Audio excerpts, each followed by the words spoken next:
Connor, so let's set the scene. Think back to Southern Methodist University. You're at this school, you're surrounded by students that want to go into banking and finance. I think you're also surrounded by family who are working in that world. There might be this like external pressure that you need to go step into this world, or that maybe you think that's where you need to go. And that's what you do. You graduate, you spend a year and a half at Goldman Sachs. You're working full time for one of the biggest banking companies in the world. But there's a point where you're feeling depressed. You're not enjoying the work. What's going through your head at this moment in time? Yeah, it was a really interesting point in my life. And I remember graduating college and my first thought was, okay, I'm gonna be the youngest person to ever become like a managing director at Goldman. I'm gonna like work my way up and do it in like 2 years, right? Which is just unheard of. I will say, And I know you are one competitive individual because there are moments that I've heard you talk about in other podcasts where you're like, I start the marathon and I'm going to be number one, or I'm just going to train to be an yeah, Olympic swimmer and I'm going to do it in a year and a half. Like, I love that about you. You're just competitive yeah, and you just go for it. yeah, which I think is maybe an interesting topic we can get into. I think the drive is always there for me. The preparation maybe isn't always, but um you can't teach drive, right? So it's good to at least know that I have that. But yeah, so I remember graduating college and I was just like so ready to work in a way. I think even after my sophomore year, I was like just so ready to get into it, to almost start that next chapter of my life. And I was like, I'm going to be the first one in, last one to leave, just work my butt off for 1 to 2 years and work my way up and just become so successful in that world. And I remember like 2 or 3 months into the job, I was just sitting there like, this is miserable. Even looking at the people that were older than me that had been Mm. working there for 10 to 15 years, like all these people are just not happy with their lives. Maybe there's some that loved it and were really into it, but I was just like, I don't want to be that in 10 years. And I remember I used to have to commute to work before Goldman moved their office to downtown. And it was about a 20-minute drive. And I would listen to the book, The Subtle Art of Not Giving a Fuck. Mark Manson. And I remember we had dinner recently and I mentioned that to you. And it just like really inspired me to kind of just like not not care, but like all these little things that I was doing at work that I made such a big fuss about and all of that was like, why is it such a big deal? And in reality, it's not. And I think through the course of working there, I just found that it really wasn't a good fit for me. And I always had this itch to do my own thing. And even going back to like middle school, I had started an eBay business with my dad. And like, I always had these little urges and itches to start my own thing and do my own thing. And I think there's always this like image portrayed to society or even going through school that you have to like put in your time in Mm. order to achieve certain things. And in my head, it was like, why do I have to do investment banking for 2 years to then go work at a hedge fund or a private equity firm to then ultimately start my own business or my own investment firm or whatever it was I wanted to do at the time. And my thought was always, okay, how can I skip over all of these steps and just do what I want to do now? And I think like we're going to work at Goldman seemed like a great place to be, great thing to have on my resume and all of that. But like I said, I just reached that point where I was just so unhappy with what I was doing every day.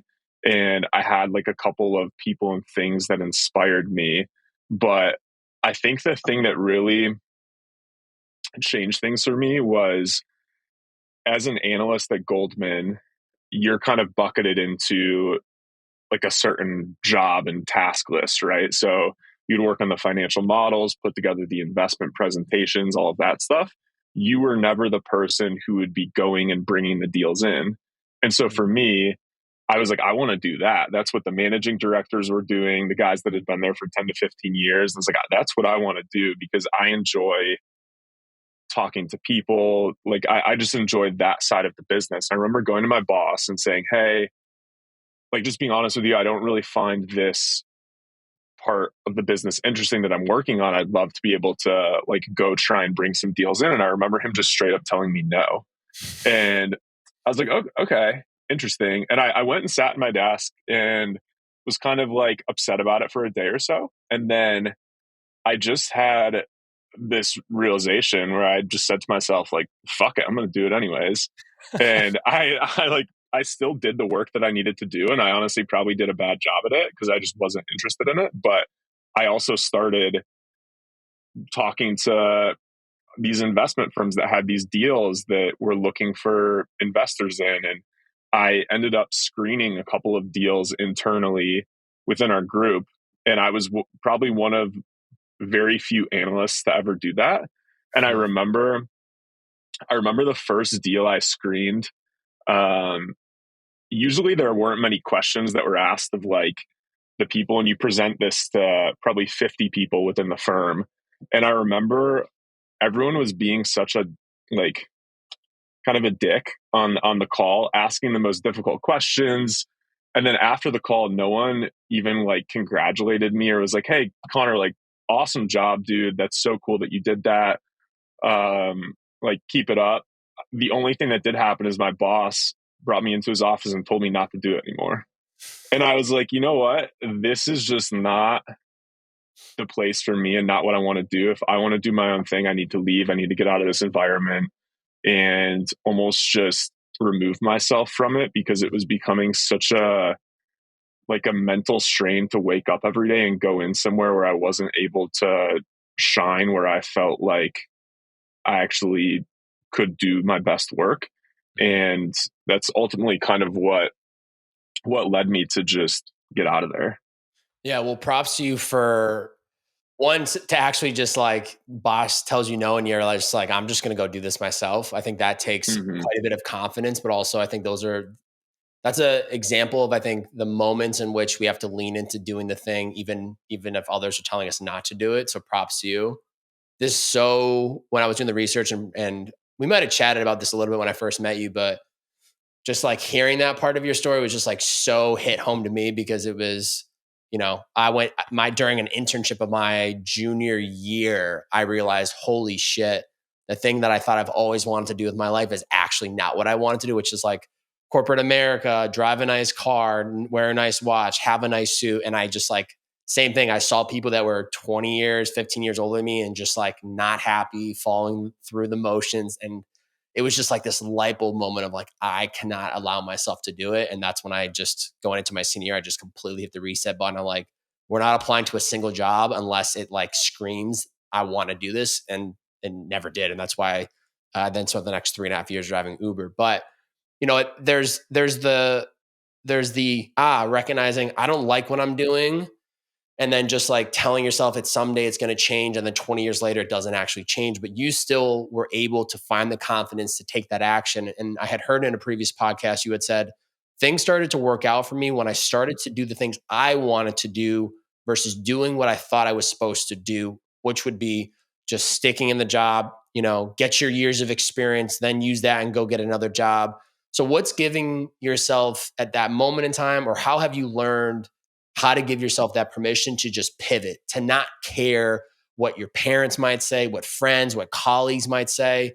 Like that ability to just make the change and just go do it is in of itself such a challenging thing. But once you get used to that uncomfortability, you can just make these changes in your life without even thinking about it. And it just allows you to design a life truly that is aligned with you, regardless of what others might think. Yeah, that's a good question. I just remember you kind of reach such a low point, and I not that everyone reaches this low point in their life, but I think you have moments where you see like the lowest of lows, and to me, it was always I know that if I put myself out there, if I work hard, I like it's not going to get worse than that. And to me, the best investment is always in yourself. Mm. I know a lot of people have said that. And it was like, why am I spending all this time on other people, other companies, other things when I can just be investing that time in myself, doing what I want to do? But I think the thing that really like turned things around for me is a lot of times it's tough. I think, as an individual to see like the long term picture of things. And so it's helpful at times to surround yourself with people that can motivate you, or be like that ray of light to like guide you in the right direction, right? And so at the time, I was living in an apartment where a lot of kids lived directly out of college, and was just like surrounded by that crowd that was going out and partying every weekend, doing all that stuff. And so when that lease was up, I was like, hey, if I want to ultimately do my own business or do my own thing, like I need to surround myself with a different set of people. So I moved to a different apartment in Dallas that was a lot of like young professionals. It was a much nicer place. And I just knew if I put myself out there, I'm going to find the right people. Mm. First week of living there, I made a point to never eat dinner in my apartment. So I would make dinner in my apartment and I would go eat in the common area. And within the first week, I met this guy who lived in the penthouse, and he was like the life of the party, was such a great energy to be around. And we started talking, and he just like he ended up really like clicking with me. And he had started a couple of businesses when he was 19, dropped out of college, did all this like really awesome stuff, and he was 50 plus years old and was just kind of like enjoying life. um, and he almost like took me under his wing in a way, and every week would kind of give me these little tidbits of knowledge and everything. And he just really encouraged me to kind of take control of what I wanted to do. And I think around the same time is when that stuff happened at Goldman. And I just had this realization of like, I was 24 at the time. To me, and I think I read this as a quote somewhere, but it's almost human nature when your back is against the wall that you figure it out Mm. one way or another. And so I felt like I was working at this comfortable job, getting paid a great salary, and I could have done that for years, right? I could have worked my way up to managing director, gotten paid hundreds of thousands of dollars, made great bonuses, started a family, done all of that. But it would have never like gotten me to where that ultimate goal was. And I was, my thinking was, hey, I don't want to be 30 years old, 40 years old with a family and kids and not be able to take that risk, or regret not taking that risk to do my own thing. And so it might not work out at all, but I want to bet on myself, invest in myself. And if I can put myself in an uncomfortable situation, that's where the best growth comes as a human being. And so Mm. that's more or less what my thinking was and what I tried to do.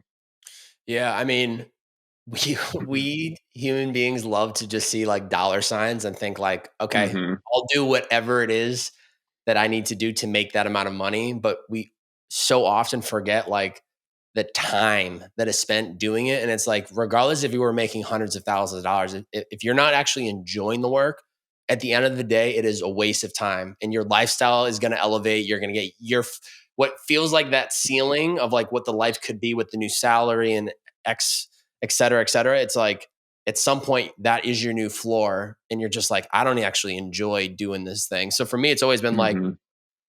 you could pay me $10 million tomorrow to go learn to be a doctor, but I'm not going to take that because I don't actually feel passion towards being a doctor. And yeah, it rings so true to me also being in that same position where it's like, at the time of this, by the time this is public, like I'm no longer with Liquid IV, but I've been in a very safe position for the last 2 to 3 years, even though I knew it wasn't the thing I wanted to do as my passion or my purpose. It was using that as a way to fund everything else that I was doing. But to put myself in that position of I'm leaving, I have an idea of where this is going to go, but I also am not guaranteed. It's risky, it's exciting, but it's also like you said, when your back's against the wall, it's human nature to just find a way to make it work. So I'm really excited about that for myself. But what you kind of like you said it and then you kind of just kept going. But I love that you intentionally put yourself in the lobby to eat dinner. And what was like your mindset? Was it just like I'm just going to talk to anybody that walks by, or what was inside you saying this is what I'm going to do? And I'm not going to allow myself to eat dinner in my own room. I don't know if I had read that in a book or heard it somewhere else, but my thinking was, okay, if I moved here, I'm not just going to meet these people by going to work and coming home and just staying in my apartment all day, right? So the only way for me to actually run into these people and meet these people is to put myself in a place where they might be as well. And so it was honestly one of the first few nights of living there. This girl, her name was Roni. She had moved to the US from South Africa. She came down and was watching TV where I was, got to know her. We became friends. She had met the guy who lived in the penthouse, and they all came down one of the next few days. And it became this like incredible little circle of people that we were all just hanging out with each other. But yeah, I don't know. I think a lot of human beings just kind of like I am a very introverted person, so it was super uncomfortable for me to do that. But like connection and community is one of the most important things as a human. And you know, if I'm just going home and going to my apartment watching TV, you really like isolate yourself a lot of times. And there are times where I like love doing that for sure. Yeah. But I felt like I was doing that a lot before and I wasn't growing. And so for me, it was like, in order for me to grow, I need to kind of like expand and push myself in a way to meet other people, build new connections, and like develop that community a little bit. Um, because it like you can learn so much from other people, and everyone's story is like very inspiring, and it's just really good to surround yourself with those people. But to me, more or less, it was, hey, how can I put myself in an uncomfortable position where I can meet people? Who knows what will come from it? But I just knew living in that apartment, these are the people that I want to connect with and be around. And it just seemed like a very logical thing to do.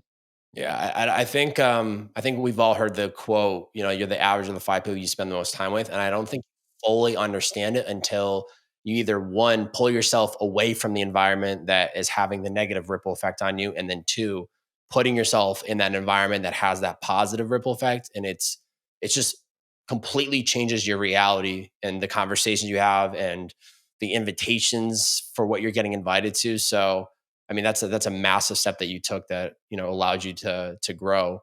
Fast forward a couple of years, there's some stuff in between that I think we'll get to maybe towards the end of the podcast. But fast forward a couple of years, you get connected to Mike, and I think fall of 2020 is when you guys end up launching Waterboy. I'm curious, as someone coming from a previously massive successful hydration brand, um, what is your guys' mindset, right? You guys are coming together. We're going to create this hydration product, but we see all these other brands that are already crushing it, are already successful. There's people that could easily say, you know what, there's already others doing it. Let's move on. Let's find the product that nobody's created yet and let's go do that. But you guys leaned into it. What was your guys' mindset in trying to create something when you knew there were other major competitors that were doing it at scale? Yeah. Well, it's interesting because I feel like we came in at a time where there were a few very large companies that were doing it, but all of these smaller players hadn't necessarily entered yet. So I think we were, not that we were one of the first new players to enter, but I think we were kind of at the front end. If you look now, I almost see a new hydration product launch every week. Crazy. And I get targeted by all of their ads, but we just kind of felt that even though Liquid IV, Elements, Noon, some of these other hydration companies had carved out really great brands and had huge customer bases and audiences, that there was still a lot of white space within hydration. And for us, I mean, it's just kind of making hydration functional and specific for when you need it. But I don't know. It's interesting at the start of coming up with a business idea, because like you can have all of these end goals in mind of like, hey, this is what we want the business to be in 5, 10 years, where we want it to go, all of that. But at the time, it's just more like, hey, this is a great idea. Let's just rip it and go for it and do it. And I think that is a lot of times my mindset. It's less of like, let me plan every single thing to nauseum, and then by the time I start doing it, I've wasted 3+ months, versus let me just do it, and then take the learnings from doing it and iterate on it and grow it. And that is essentially what we did. Like the first product we launched with, I think Mike would be very transparent about it too, tasted horrible. And it was just like not good. But from that, we had a lot of great learnings from it. We realized we needed to change the formula, the packaging, all of that. And we, through a lot of different iterations throughout the business, have grown it into something that people do like and care for. But yeah, I think at the time it was just like a lot of excitement of, hey, this is a great idea. Both Mike and I were very entrepreneurial. We're kind of looking for the next thing we wanted to do in our lives. And again, it kind of gets back to that point of like, I was 20, I think I was 26 or 27 when I met him. And it just really didn't have any like obligations or anything else going on in my life so that would like limit me from doing it. And loved the idea. I was like, hey, this is really cool. This could be something really incredible. I don't know what that looks like yet, but I loved it. And Mm. I loved not necessarily the uncertainty, but I loved like, in a way, the uncertainty of it, and just like what it could be. Yeah, and I mean, the fact that you're coming from a place where you already prioritize wellness and fitness, it's like Hmm. that's a no-brainer to wanna, create a Right. product. And then 2, I'm such a believer of, like, creating the blueprint as you go. I think Hmm. oftentimes the biggest resistance people have to putting on the running shoes to go for the run, to starting the business idea, to hitting the reset button is we think that we have to have it all, like, figured out, like, I'm gonna wear these shoes and I'm gonna run this far with these clothes. Like we just like create so much noise when like you said, like the best thing that you can do is just do and like let the action Yeah. help guide you. And I feel like that's what you guys have done so well, did so well in that early stages. Like you took people along for the ride of like, here's us building this product. And then when it launched, you've had all these people like building a pipe. Like I even use that presently in my content strategies. Like I'll post something, get a feeler for it. Oh, you like this? Join this wait list. And then when it launches, now I have 200, 1,000 people waiting for the product instead of out of the blue saying, hey, here it is. Does anyone want this? And people are like, what is this? We weren't asking for this. Yeah, no, exactly. And there's it's another quote I love. It's the wealthiest place in the world is the cemetery.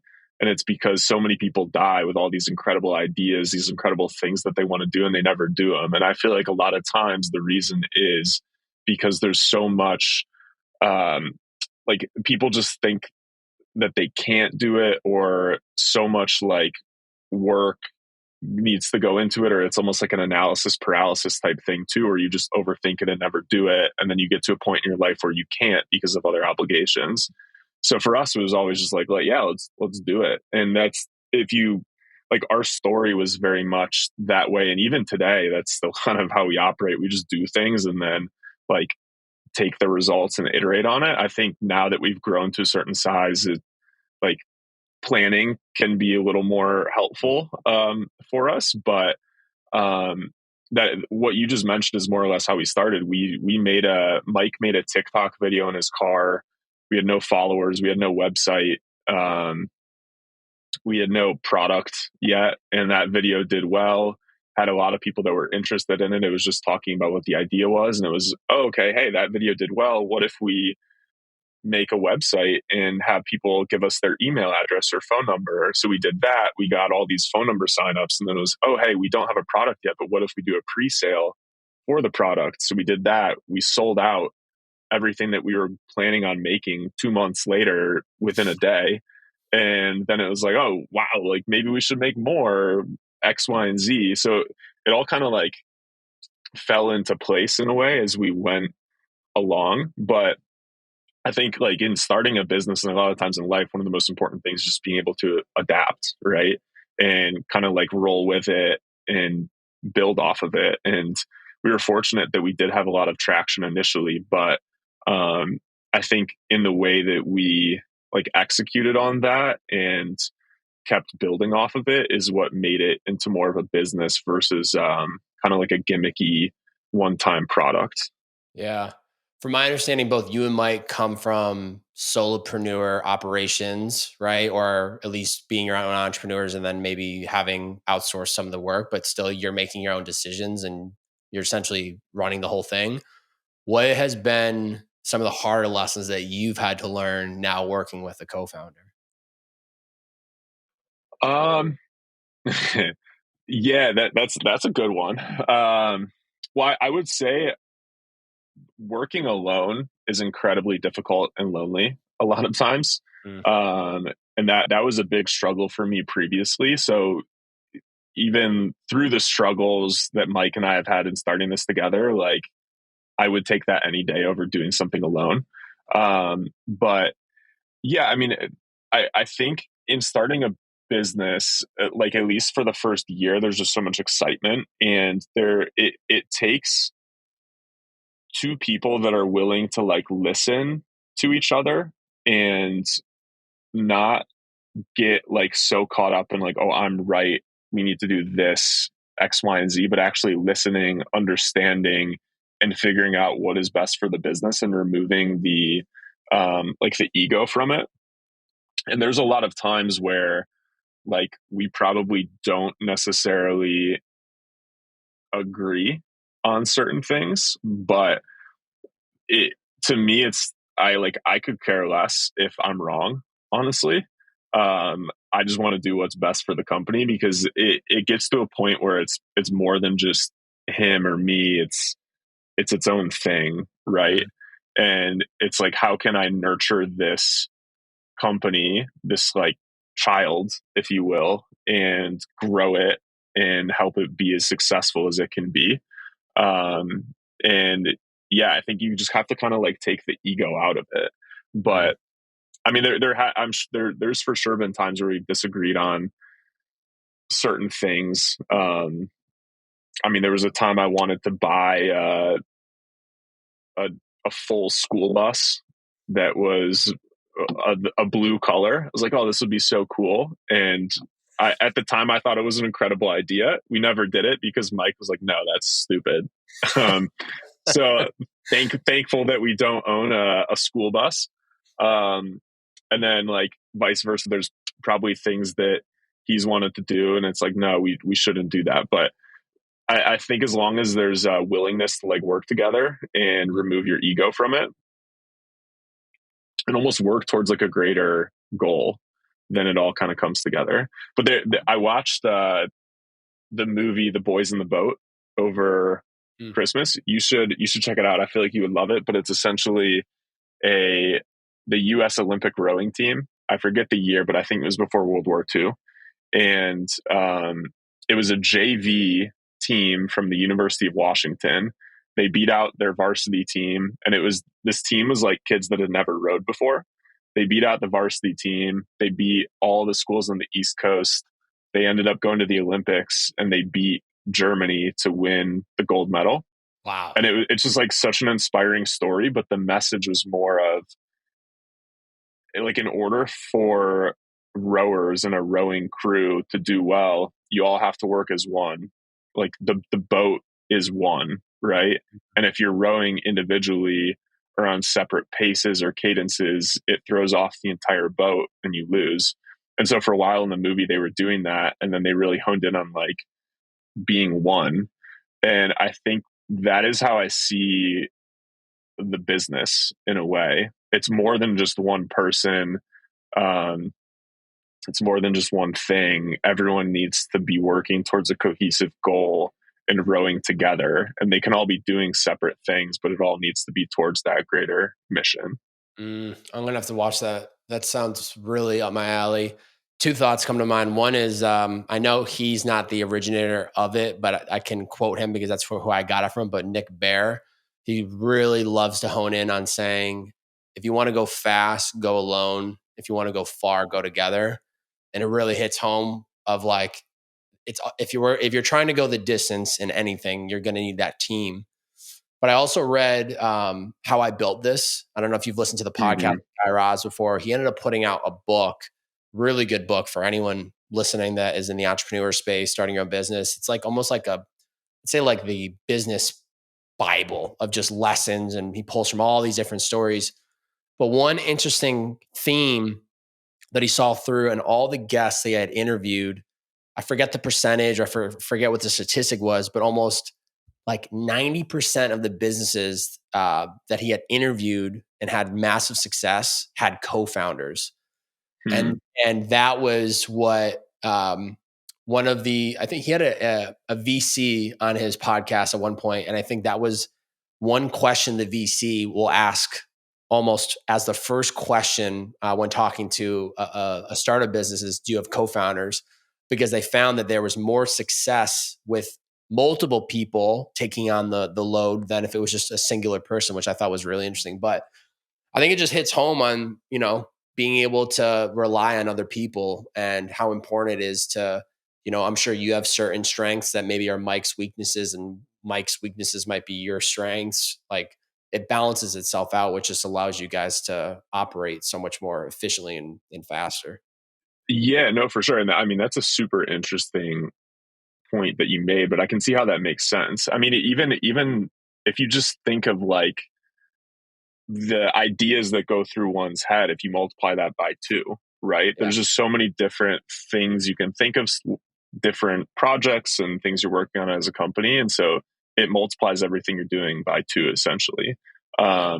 But yeah, I love that quote, and I've heard it before, but it's so true. And anyone who has started a company, you definitely have a realization of that. But if I look at the time between Mike and I, there's a limit to how much work you can do, and Mhm. then if you essentially back into that, how much as a company in revenue I can do because of the work that we're doing. So in order for us to grow further, it's, hey, I need to hire people that can carry out the same mission doing different things and tasks. Otherwise you're not going to grow. So you can grow really quickly alone or with two co-founders, right? But in order to get far or farther, you need to be able to execute amongst a wider group of people and grow as one in a unit. So that's like the interesting place where we're at now. We've obviously had a couple people work with us over the last year or so who have been great additions to the team, but um, it's like, how can we hire certain people in particular areas that can carry out this mission and help us like take the company to the next step. And anyone that has done that before knows that it's definitely a challenge, but it's, it's the life cycle of any company, right? Yeah. You know every year, every day is a new challenge. You just have to kind of adapt with it. Yeah. I'm curious, going off of, like you mentioned, like completing tasks, right? Like, I feel like you're someone outside looking in who, you're very regimented, you're very routine, you're very scheduled. I'm imagining, and tell me if I'm wrong, that you're someone that, like, when it comes time to start working for the day, you kind of can just get right on into it. Like, you know what needs to get done, you're pretty clear. How do you manage your time so that you're effective, like getting stuff done in an efficient manner? How do you know what tasks to prioritize when? What does that look like for you? Yeah, that's a good one. And I would say, although on the surface it might seem like I am very organized and regimented, I think for the most part I am. But I would say a lot of times, and a lot of people that are entrepreneurs can probably relate to this, at some point during the day, a lot of times the wheels fall off the train and it just Yeah. goes a little chaotic. And that's where just adapting kind of comes into play. But that's an interesting point, because Mike and I are at this place where it was helpful to go home during break and like spend some time away and reflect and like take a view out from the company and like a 10,000-foot view, right? And say, hey, let's reflect on the last year and what do we need to do differently this year and going forward. And I think a lot of times we didn't have like processes and things in place or even metrics to base things off of if it was successful or not. So we're at this place now where, how can we put people into very specific roles and buckets that are going to move the needle and move us forward, and just be able to execute and have plans and processes in place to where the wheels don't fall off the train every day, and everyone knows what's going on, is very everything is very transparent and open, and it's not like a surprise if X, Y, or Z happens in the company. Just everyone knows what's going on. But to me, I think this kind of gets to your question. It's like every day for me has a start and an end, and those need to be very consistent. Mm, So if I know that if I wake up at the same time every day, if I get a workout in before work, if I eat my breakfast and do all of those things before I sit into my chair at work, then I will be able to start and be super focused and dialed in. If I don't, then the day is just all over the place for me. And mm. I've had that realization happen so many times to where it is all over the place that I just have such a drive that it's like I do not want to do that or have that happen to me. So that is almost what motivates me a lot of times to do some of this stuff. Is it's like I just know my day is going to be not great if I don't do this. And a lot of times a good morning routine starts with a good nighttime routine. So Mm. it's, hey, am I eating dinner by a certain time? Am I turning off the TV? Am I going to bed by a certain time and getting a good night's sleep?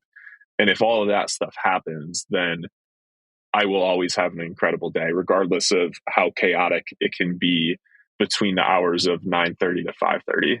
Mm. But to me, it's always that start and end. It's how can I make that as consistent as possible, and then the rest can be all over the place. But it's just that time to me is so important. Well, I'm curious, right? So I'm on a walk last night, and I'm one house away from getting back to my place, and I could see into my neighbor's front window. He had the TV on, and he was in like a computer chair. And every time I walk by, he's always, I can tell, just like in a doom scroll. He's always just scrolling away. It's just so obvious, right? And I just like see that, and I'm like, man, I know there's time and place for when you're allowed to enjoy yourself, but at some point, I'm just like, I feel like this is like a problem for him. Like he's probably doing this at 1 p.m., at 8 a.m. Like it doesn't matter time of day. He just gets caught in the scroll. And I'm someone that's very aware and just like knows when to turn it on and when to turn it off. With that being said, how like I know how it's so important to me. Regimented, know when to go to bed, when to wake up, when to go to the gym, like all these things. But even then, how are you holding yourself accountable to doing it? Because even this morning, waking up, I don't want to go to the gym. I don't want to meditate. I don't want to sit down and journal. I don't want to do these brain games, but I do it because I hold myself to that standard. So what is it within you? Is it the competitiveness from when you were a swimmer? Is it just like knowing how it feels, like the after effect? That's what motivates you. Like what gets you to actually fall through on the accountability of it? Because no one's watching you. You don't have a coach there Hmm. waking up next to you like, Connor, let's go. Time to get to the gym. Time to do this. This is all mentally coming from you, which is such a powerful skill set to develop. Yeah, I mean, to me, it's the feeling for sure. Um, I mean, anyone that's gone on a run before, done something like that, you get that runner's high after, and it kind of keeps you wanting to do it, and you probably just feel good.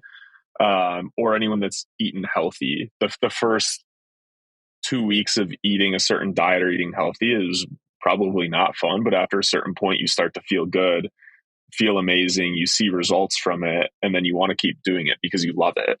And so, to me, a lot of times that is more or less what kind of drives me to do it. I mean, all of the like supplements and vitamins and things that I take, not that I don't love them, but you take it because of the feeling and what it can do for you, right? And I feel like the main thing is I've seen how I feel when I don't do that stuff, Mm, how unproductive I am when I don't do it, how unfocused I am. And it's just like, in order for me to achieve my goals, I know that I can't be like that every day. mm, And so I need to be 100% and show up not only for Waterboy, but for myself. And in order for me to do that, this is what I need to do. So some of those things, to be honest, I'm still figuring out. Like, I'm not going to sit here and say I have this incredible routine that's just so dialed in, because there's some days where it just totally doesn't work out for me. Like today, even today, for example, like I woke up. I didn't work out right away. Ended up going to work because I actually woke up with a lot of energy. So went right into work, got in at 8:30, which is about an hour earlier than I would normally get in. Was working for a while, and then my computer shut down. It didn't work. So just all these annoying things happen. I had to get a new camera. Was going to work out in the middle of the day. Didn't get in on time. So only had like a 30-minute workout. So just, I mean, all those things started happening. And now the day got a little chaotic because of it. But to me, even today is a great example of, hey, if I had just woken up when I normally would, worked out, done all of that, it wouldn't be a question now at 3 p.m. of, hey, are you going to work out today, or are you going to finish that 30 minutes that you did before? Like it would already be done, and I would feel good and would feel focused. But um, yeah, I mean, I just, to sum it up, it's the feeling, and it's also the feeling of, I don't want to be unproductive or not feel good or all of that. And if I do X, Y, and Z, I know I will feel good. Yeah. I think we have to, as humans, remember the finish line to get us to Hmm. cross the starting line. Like that's the reason why I get my ass out the door is I'm not excited to walk into the gym. It's that feeling walking out, but also how important it is to just schedule things in advance or not wasting this mental energy of like, do I go to the gym at 10? Do I go to the gym at 1, at 3, right? Like, like you said, like this is the once in a blue moon where the day kind of got thrown off, but also props you because you're able to pivot. Some people, their whole day would be thrown off and just be like, all right, the day's gone. You're just like in real time making those adjustments, which I think which is a power of yours. Um, with building a business, and I've been there before, so this is coming from personal experience. We love to rationalize that because we're building a business, we don't have time for the gym. Because we're building a business, we don't have time for a relationship. Because we're building a business, we don't have time for life experiences, right? How have you learned to prioritize your relationship with Jenna while building Waterboy at the same time and not feeling like, um, there can be that like guilt of like, now I'm prioritizing the relationship. So, man, I wish I was working on the business or vice versa. Yeah, I think we're both at an interesting point where we both have a lot of incredible things going on for us. And she's obviously built an incredible business too. I can see how sometimes if people aren't both doing that, that it can create problems in a relationship because you just aren't necessarily in the same wavelength. But for us, we're very much in the same like wavelength with what each of us are doing. And there was a time where I think lines were very blurred, where we would come home after work and it was just talking about stresses of, this happened to me today, this happened to me today, and it, instead of like filling each other's buckets up, it would just drain both of our energy. Mm, And that, I would say, created a lot of like stress, and even just stress in like coming home because it wasn't like a positive, safe place a lot of times. And I think now, over the last year, we've really made a point of it to where when we come home, it's like, hey, let's turn our phones off, let's not scroll social media, let's not send emails, let's like actually spend time with each other, be present. And I think that has helped a lot. So it's a lot better and easier for us. It's like, hey, during the day, like, yes, we need to show up for each other, but most importantly, we need to show up for ourselves. mm, And like, if we want to focus on building our businesses and working, like, let's do that during the day, Monday through Friday, like 9 to 5, be dialed in doing that. And then after work, like, let's make a point of it to spend time with each other on the weekends. Let's make a point of it to spend time with each other and focus our attention on each other. Because not only is that helpful and healthy as a, like, for a relationship, but I think even anyone that has started a business, like, you need to disconnect from that too, mm. because if you don't, that just like, it's hard sometimes to even take that outsider perspective and like that 10,000 foot view, and you're so in the weeds 24/7, and you just get burned out, right? um so I think it's, we've just done a really good job at making like intentional quality time for each other. And then even adapting that too. Like, for a while it was, we're like, hey, every Wednesday we're going to do a date night, and we did that for probably a couple of months. And then I remember I was just having thoughts of, okay, this is like, I love the date nights, but it's tough for me to do it during the week because then it kind of throws my schedule off. So we had a conversation of, okay, what if we do this on Fridays or Saturday nights where there's not this as strict of a routine on a weekend night, and we can maybe spend a little more time, and it's not like, oh, I have to go to work tomorrow, but it's, we can maybe sleep in, or it's not as regimented as much during the weekend. So I think part of it is like adapting to and figuring out what works best for the two of us and what we're trying to both do in our lives. Yeah, I've been working through that the last couple months, moving in with Kate. One Hmm. thing that came to my mind was a couple years ago, I actually had the pleasure to interview Matteo, the founder and CEO of 8 Sleep, and I don't believe his wife is co-founder, but his wife is the CMO of the company at the time was. I'm not sure if she still is. I believe she is, but I was cracking up because they had created a boundary where at the end of the day, right after 5 p.m., there's no business talk allowed. So there's times when he'd have like this idea and he'd want to share it with her. And so he would literally have to write her an email sitting next to her, send it. You would hear her phone buzz from the notification, and they would act as if, like, we're not going to talk about it right now. We're going to talk about it tomorrow when we're actually working during our hours. So it's very easy to, like you're saying, it's very easy to blend and allow that to just be like fluid, but you also have to like get very clear on when are we allowed to talk about these things and when are we not. And Brene Hmm. Brown also had a really good clip about being in a relationship with a partner and knowing that it's not a 50-50 game, that sometimes, the partner will show up and be at a 20 and it's like, okay, you hope that the other partner can step up for the other 80, or, maybe one partner's at a 20 and the other one's at a 10. It's like, okay, how do we give ourselves both the space that we need? Because we both recognize like, we're just not in a good headspace right now. So yeah, it's outside looking in and also being in it myself. It definitely helps to be with a partner that's also on a very similar path of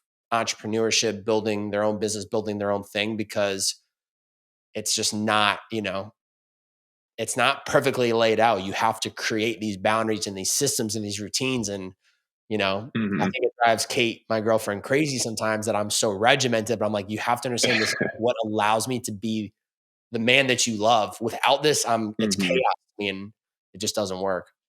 Yeah, yeah, yeah. And I would say too with Jen and I, it's nice because we're doing a very similar thing in different spaces, but it's nice to have someone to talk to that can relate to it. And I think even when she started doing social media stuff, it was helpful for her because I could relate to that. And then just doing our own things now, like we she's very creative. She's maybe not as regimented as I am. I'm pretty regimented, and I think both of us benefit from that at times, because I think there's times where I'm almost too regimented, that I don't have fun even on like the weekends, let's say.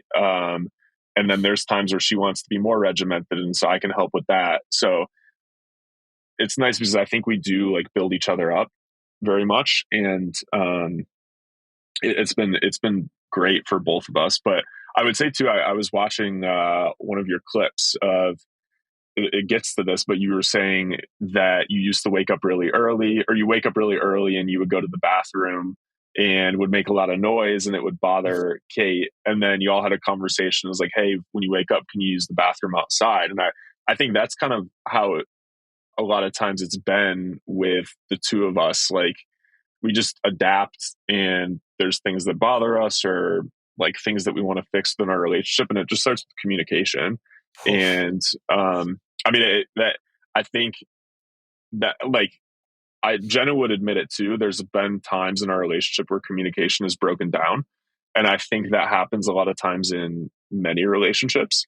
But communication is by far the most important thing. And if you can't communicate, then you can't really have a relationship. So it's just like prioritizing that communication, making intentional time for each other to where you can communicate and talk about a variety of different things is just so incredibly important. And that has been, for sure, over the last 4 months, like a very big thing that we've tried to make a point of, and it's helped a ton.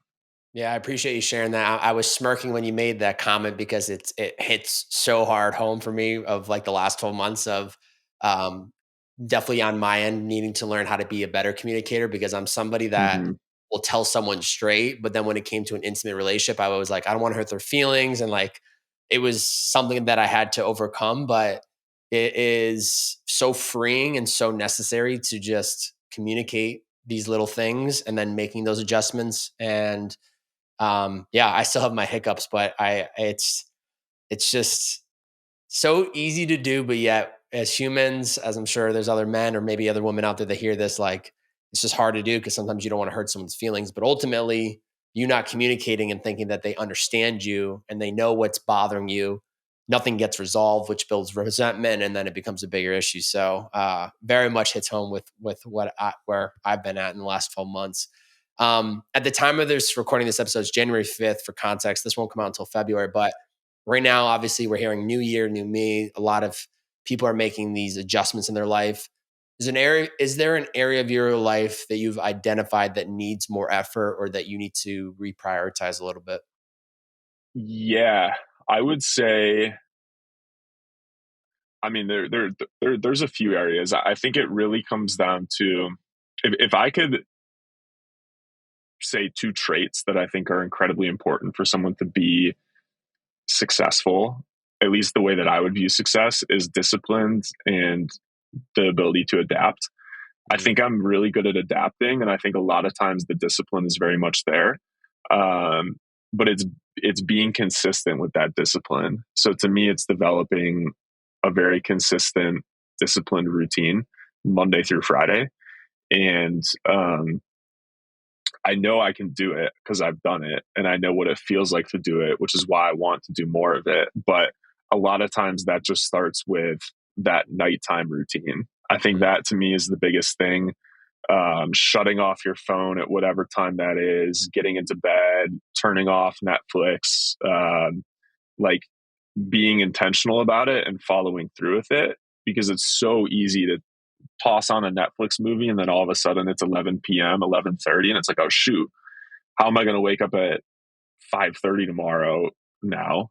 And if I do, I'm going to feel tired, which is then going to make me feel tired the entire day. I'm not going to be as focused, all of that. So I think that's the biggest thing for me is just to like not put tunnel vision on necessarily, but just really stay like focused on that. yeah, I don't need to coach you through it because I know you know what you need to do, but it's what you said earlier, which is like the morning falls back on how the evening ends, right? So it's just like Hmm. there's times when, even last night, Kate wants to keep watching The Office, and I'm like, listen, I just have to go to bed. I hate to be like that guy. Like when it's the weekend, I'm much more like open minded and like we can stay up till whenever, and there's no alarm clock the next day. But yeah, it's just knowing just the same way you approach fitness with like I do it because I know the feeling. It's just remembering that Hmm. feeling of why it's so important. And I'm imagining the relationship could be the only real fact, maybe one of the few factors that could cause you to stay up later. And I think it's just communicating and trying to hopefully get maybe Jenna to be on the same like nighttime schedule as you. But it's not easy Hmm. when it's one of those things that obviously you have to meet and compromise on. For sure. Let me ask you this: what do you think on the point of New Year's resolutions? I've seen a lot of people post about doing 75 hard. Mm. What what do you think about 75 hard, or that whole like concept? Yeah, so I tried 75 hard 2-ish years ago and I failed after like 25 days or something. I think I missed Hmm. a workout. It is something on my hit list to do again at some point, but I also think it's just like it can be very I don't know, for some people it's that reset they absolutely need and then it's very toxic. I actually met a guy on Tuesday. I was in downtown walking and he came up to me and said, "Hey, I follow you on Instagram." And I said, we're talking to him and he's like, "Oh, I just started 75 hard." And he said that and it kind of hit my heart because I'm like, is this just happening because it's the new year, new me? I would love to get an update from him after the 75 days and him telling me I did Hmm. it because I feel like it sets up a lot of people for not success. It's like new year, new me, hit the reset, 2 workouts a day, drink a gallon of water, eat like it's way too elevated too quickly. So do I love the 75 hard challenge? Yes. Do I think there should actually be like requirements before opting in? Probably. I can hear Andy Frisella like screaming at me right now, saying like, "Stop being so soft and let people do this." But Hmm. I truly believe like it's all about sustainable consistency. And I think there's a 1 in a million person that is sitting on their ass watching TV every day, hasn't worked out in 6+ months. There's 1 in a million of them that's going to say yes to 75 hard and actually fall through all the way. What would have looked like if you said, hey, if you want to do 75 hard, the requirements is for the next 30 days, you have to work out 5 days a week for 30 minutes. You need to drink half, like build people up to that moment. Don't just throw them into the fire. So I love the intent. I've created my own challenge called Win Your Day Challenge, where to me, it's the sustainable. It's like, get in the workout, do the meditation, eat 80/20 Hmm. diet. I think my challenge, Win Your Day Challenge, is actually a good warm up for somebody that wanted to go into 75 hard. But do I love the intent of 75 hard? Yes. And I have not completed it. So I feel soft and I probably should do it at some point. What are your thoughts on it? Yeah, no, I love I love the challenge, and to me, I think that was started more for like a mental toughness battle, right? But yeah, I mean, I agree with you. It's great. You do it for 75 days, and then what happens after that, right? Do you just fall back to those old habits? So it's how can someone create consistent habits that they can take on for the rest of their life, right? I think the part that I struggle with, and it's funny because I've heard this like a few times recently. There's all of these different variations that I see people post about on TikTok and social media, like 75 medium, 75 soft, 30 hard, 30 medium. Oh, And to me, it's like I do like that there's different challenges and goals, but it's almost like saying I'm running a marathon and then like dropping out at mile 22 mm, or something. It's like, why not just go for the whole thing? And I yeah. get that there's different things that maybe people can and can't do and stuff like that. But yeah, I like what you're saying with creating a different challenge, or something that can build someone up to that, right? Because I get that not everyone can do it. It's very challenging, but it's like, why limit yourself in a Yeah. way? And it's like, I forget the quote, but it's, if you shoot for the stars and miss, you might land on the moon. Or it might Mhm. be if you shoot for the moon and miss, you might land on a star. So it's like, why not just make 75 hard your goal? And if you don't do it, that's fine. Obviously you want to achieve your goal, but you probably would have done more than if you just set your goal lower and try and do 75 soft or whatever it is. Yeah. I love that about you because it's the competitiveness where it's like either go all in or not in at all, which Hmm. I agree. I just think there should be almost like a separate challenge because I don't once Yeah. again, I'm not trying to say people can't do it, but it's just like that's a big identity shift for someone to go from Hmm. 0 to like 100. I was just listening to an Andrew For Huberman sure. Goggins podcast, and Andrew was mentioning like to David, like, hey, I have a friend that's 300 pounds obese. Like he's listening to his podcast right now, probably. And it's true. It's a true friend of Andrew. Like, what does he do? And David's like, straight up, it's probably too fucking late. That's what he says. He's like, if you can't get off your ass and just finally take that step and you're, in your late 30s, 40s, like it's probably too late. You probably don't want it bad enough. And I think, that energy coming from David can be misinterpreted a lot of different ways. But ultimately, what I always point from it is just like, we need to stop looking for the thing and like, we don't need the challenge. We don't need the retreat. We don't need the coach. We don't need anything. We just need to do the damn action at like that small step, which once again, full circles all the way back to you. You're a real, and I'm sure the skills develop, but like you're so much more thinking on the short term than the long term, which I think is a better skill set than thinking long term rather than short, because you can focus on the small daily tasks where some are just like, I haven't ran a mile, but I want to run 26.2. I don't even know where to start. I'm overwhelmed. The reverse of you is like, let me just go run a mile today. And then I'll run 2 miles 3 days from now. Right. So it's a long winded answer to say, like, just got to take those initial first steps. Yeah, to be honest, I would say I'm probably even a little more extreme in the short term. Because the I read David Goggins' book, and a week later I signed up for the Dallas Marathon. The most I had run in the last 2 years at that point was probably a 5K at one time. But obviously, anyone that read his has read his book. It's like it fires you up, right? So I got excited, signed up for the marathon, and I my time was not great. I walked quite a bit, but I finished, and it was the most incredible feeling I've probably ever had in my life of accomplishing that, especially with a lot of people telling me that I wasn't going to be able to do it. Um, but I think that a lot of times having that balance of short and long term thinking is super helpful, because even with Waterboy, for example, like as a business owner, you do have to kind of think long term in a way, or at least like maybe not 10 years out, but a year, 2 years, 5 years. And that's something that I for sure struggle with a lot. Um, because you go to work every day, you get so caught up sometimes in the monotony of it that you like lose sight of the bigger picture. And that's something that like Mike and I have chatted through recently, and has been really helpful. And I think planning, having these different milestones and goals, and um, we're kind of adopting like the EOS system a little bit, the entrepreneurial operating system. And one of the big things in there is like every 3 months, each employee and founder has like a few rocks, which are the main things that you're focusing on and doing.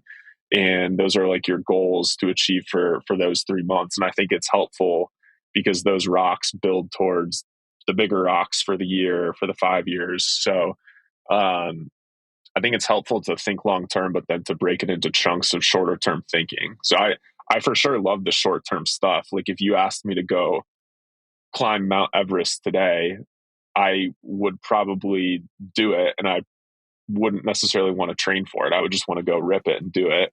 Like would it work out for me? Maybe not, maybe. But I think sometimes people are so limited on what they do because they think they need to do X, Y, and Z before they do it. And I just think people don't even know the abilities that they have or what they can achieve because they never try, because you think that there's so much you have to do before that. And I think it gets back to me. The job I got at Goldman, I thought I would have had to do investment banking for 2 years before I did it. I When I was looking for internships, I said, screw it, I'm just going to go do this right away. I was fortunate enough to get the full-time job. Um, Starting my own company, doing all of these, like running a marathon. I just think, yes, there is some preparation and training that should go into stuff, even as like a safety measure. I wouldn't necessarily recommend anyone just go run a marathon, because I did get hurt from doing it, but it was like the most rewarding thing I've ever done in my life. And I think people can achieve so many incredible, great things. You just need to take that limit off of yourself of what you think you can do or what other people tell you you can do. Because at the end of the day, you can really do anything you put your Mhm. mind to. You just have to do it. That's a perfect segue to my last question for you, which is, what's one challenge you want to put out there to anyone that made it this far in the podcast as they wrap up listening to this episode, taking everything we've talked about today, maybe honestly, even just focusing on the last 7 minutes of this conversation because it was so into just like doing the damn thing. What is one challenge you have for the listeners today? Um, Honestly, on the topic of marathons and running, I would challenge everyone to sign up for a marathon and run a marathon this year. And I Mm. would say too, I'm not going to tell people not to train for it. You should train for it. But I think if you look at just if you ask most people if they can run a marathon, I think a lot of people would say no, just because that number seems so daunting to people. But I truly think that anyone can complete a marathon. You don't have to run the whole thing, but I think everyone can do a marathon. I just remember after I crossed that finish line, I was on the verge of like tears because I was so overwhelmed with what I had just accomplished. And just thinking through, like, I didn't even train for this thing, I just did it. Like, there were so many moments throughout the entire race where I wanted to drop out, I wanted to quit.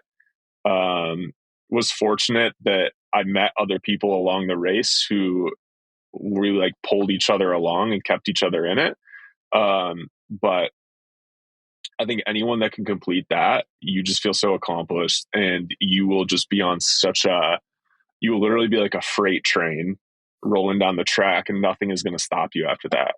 Mm. So yeah, that would be my challenge for people. Just pick a race, pick a date, train as much as you can for it, and when you're in the race, it is the most like mentally challenging thing you will ever do. But it is so worth it and so rewarding at the end. Yeah. Go run that marathon this year. Tag us if you do. I can say for myself, it's unbelievable what that will mentally unlock for yourself, mentally and physically, from just doing it. But yeah, I think it's a great physical activity for people to recognize like what they're truly capable if they actually just sign up and go do it. Where can people connect with you? How can they try Waterboy? Yeah, I mean, most of the time now I run through Waterboy. I don't really do much of my own social stuff anymore. So I think on socials we're Waterboy can, and then it's just waterboy.com if you want to check it out. Great. Great. I'll have that all linked up below. If you enjoy this episode, ladies and gentlemen, share it out, post it to your story. Let us know what was the biggest takeaway. How did you enjoy this episode? I'd be really curious to hear some of your perspectives, and also knowing that by you sharing it out, one of your friends in your community might see it, hear it. They might get inspired. They might go run a marathon. So please share out this episode and let us know what was the biggest takeaway. Connor, thank you for being on the show. It was a pleasure. And yeah, I just appreciate you bringing the good energy. This was a fantastic conversation. Yeah, thanks for having me on, dude. It was fun. Ladies and gentlemen, it's the Bearded Man Podcast.